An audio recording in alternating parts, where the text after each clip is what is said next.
Welcome back to Up Close. New York's 3rd Congressional District, which covers half of Nassau County and parts of Suffolk County, was always considered safe territory for Republican Congressman Peter King. Until now, Peter King has served 7 terms in Congress, and this year, Nassau County legislator Dave Mejias is giving the Republican veteran a run for his political life. Mr. Mejias joins us this morning. It's good to have you here with us. Thank you for having me. Good to meet you. Peter King has, as you know, been a frequent guest on this show, and you are taking on a giant, really, down on Long Island.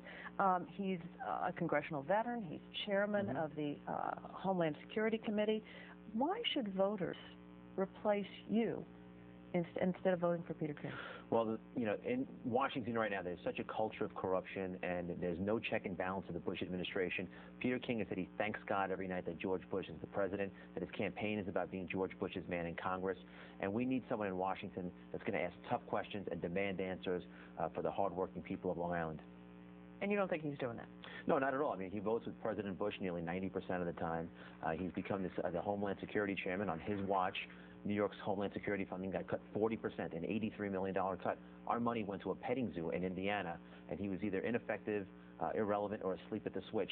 Peter King used to be independent at one time, but he has sold us out for this committee chairmanship. So if Congressman King can't get the money, why should voters think that you can get the money for New York? Well, when they changed the funding formula and when they voted for the grants, Peter King said nothing. He had no hearings in his committee. He did not challenge the administration. He has rubber-stamped George Bush and his failed policies. Now he's desperately trying to distance himself from that very president and the failed policies that he rubber-stamped. But this is a new day, and this is a new type of year, and people want change in Washington. They are sick and tired of the culture of corruption. We conducted a poll, and it shows that 40% of voters in the 3rd District still don't know who you are. So you do have your work cut out for you in these final few weeks. Well, that's great. I mean, in July, only 27% of the people knew who I was. Now 60% of the people know who I am. People are paying attention. They want to change. We've contacted over 90,000 voters door to door. We've raised more money than any other candidate has raised against Peter King, more than the last 4 candidates combined.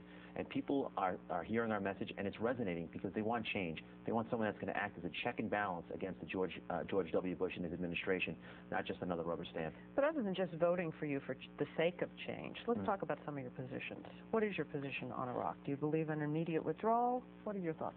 Well, I don't think we need an immediate withdrawal. I am not a military commander, and I'm not on the ground. And if I was, this president wouldn't listen to me, and that's the problem. The politicians in Washington are running the war in Iraq.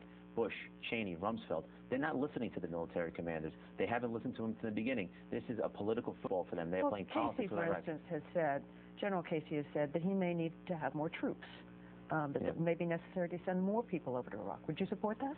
No, I think what we need to do is have our Joint Chiefs of Staff work with the military commanders on the ground to have a redeployment of our troops. The Taliban is still at large in Afghanistan. They are flourishing with a record opium crop that they're making billions of dollars on to fund terrorism. Bin Laden is still at large, and our young men and women are mired in a war with no end in sight in Iraq. We can bring troops home right here to guard our borders with Mexico and Canada, our ports and our airports. Iran and North Korea are developing nuclear technology, and it's difficult for us to rattle our saber when we are mired in a war with no plan. Timetable. Do you believe that there should be a timetable for getting out? I don't think there should be a definitive timetable. We should have goals, maybe the next 18 months, not something that's set in stone, but we should make sure that our military commanders have everything that they need to make these difficult decisions and that we bring our troops home safe. I don't think we should have a complete withdrawal from Iraq. We don't want there to be chaos or genocide in that country, and we need to make sure that that never happens. But we need to do something quick. We need to ask questions, and that's the problem with this administration. They have no one asking them the tough questions on an exit strategy or a plan. They just have a rubber-stamped Congress that's letting them the politicians run the war. Illegal immigration. We've got to talk about that subject because that is certainly a hot-button issue out on Long Island. Large numbers, of day laborers and undocumented immigrants who live in that area. And you, as I have learned, are the son of a Cuban refugee. So obviously this is something familiar to you. So a couple of questions. First of all, do you support the idea of a fence along the border between the U.S. and Mexico? Well, I think that we should patrol our border. I think a 700-mile fence, which Peter King is touting and is a champion of, on a 2,000-mile border certainly isn't enough. I think the real problem right now. Do you support the fence, though? Well, I think we should have some sort of fence, but I think it's just, we can't just let a fence be it. We need to patrol the border. We need to use technology to patrol the border, and we're not doing the job of patrolling the border the way we should. Right now, there's an influx of illegal immigrants in this country, and the problem is that the employers get a free ride. Peter King is giving the employers a free ride. They get a notice of violation when they don't pay taxes, workers' compensation insurance for these. Well, now, Peter King co-sponsored a House bill that made illegal immigration a felony and criminalized those who hire illegal immigrants. No, actually, his bill said that they get a notice of violation on the first violation. So that's amnesty for employers. You want to limit the supply of illegal immigrants, you got to go after the demand. Employers are not paying taxes. How many hardworking people on Long Island get a free ride when they don't pay their taxes? And that's wrong. The employers are getting a break. They're exploiting these workers. They're not paying taxes. They're not paying workers' compensation insurance. They have unsafe workplaces, and they're the ones that are not being held to task for that. So you would support enforcement? Oh, absolutely. Going after employers. We have to go after employers. That's the way you stop the supplies, go after the demand. How many employers has anyone ever heard of getting arrested or paying fines, stiff fines, for hiring illegal workers? And what about the 12 million illegal immigrants who are in this country right now? Amnesty, a path to citizenship for them? What do you Well, there? Peter King himself has no plan for that. He said, we'll build a fence and we'll worry about that later. But we need to crack down on the illegal immigrants. What we need to do is have them pay a fine, pay back taxes, learn English, help them learn English, and get to the back of the line. But the main problem in this country... Do you believe in the citizenship for these? Yeah, well, if they've been here for a long, extensive period of time and they pay taxes, 5 years.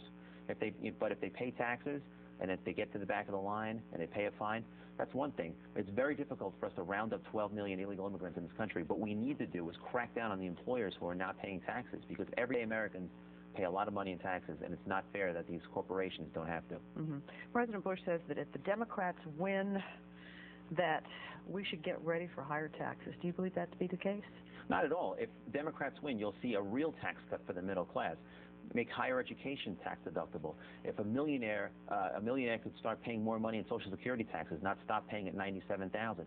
We can give real working class Americans a real tax break, provide them with health care insurance and cheaper prescription drugs.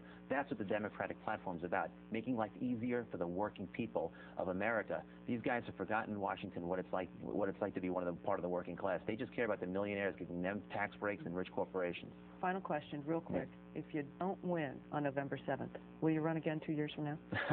I'm not planning on losing. I think I'm going to win. I know this is a big race and he's a tough opponent, but as my mother said, she didn't name me David for nothing.